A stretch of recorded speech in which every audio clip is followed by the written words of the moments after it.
Hallo und willkommen, ich bin der Freddy, Produktmanager bei TQ und heute eine neue Folge Shortcut. Das Thema heute ist Sättigung.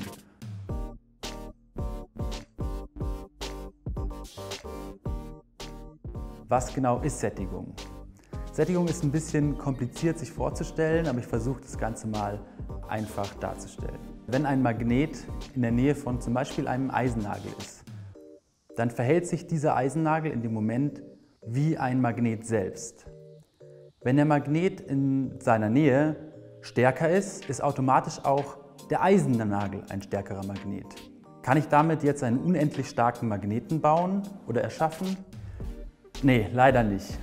Denn so ein Eisennagel, der hat eine Sättigung.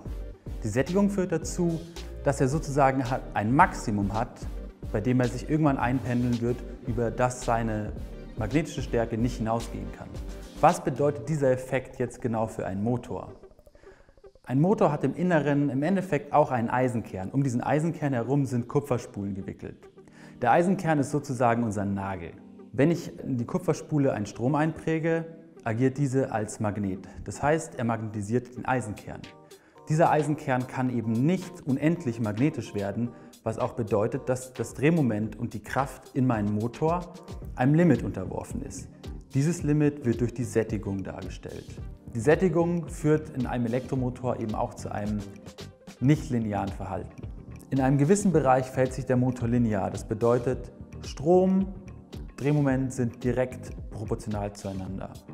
Komme ich aus diesem Limit hinaus, ist das Ganze regressiv. Das heißt, am Anfang ist 1 Newtonmeter 1 Ampere oder umgekehrt.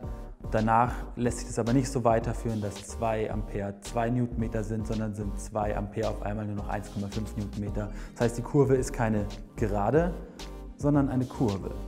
Wo finde ich Informationen zu dem Thema Sättigung? Da ist auch jeder Hersteller ein bisschen unterschiedlich. Im Fall von TQ haben wir zu allen Verschaltungen und allen Motorarten Kurven, die genau die von mir gerade beschriebene Kurve darstellen. Da könnt ihr für jeden Strompunkt das entsprechende resultierende Drehmoment ablesen.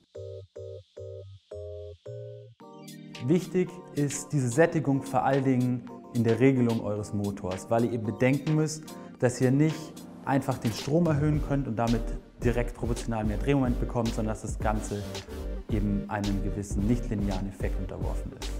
Das war's zu dem Thema Sättigung. Ich hoffe, ich habe alle eure Fragen beantwortet. Falls nicht, schreibt uns eine Nachricht oder schreibt uns in die Kommentare.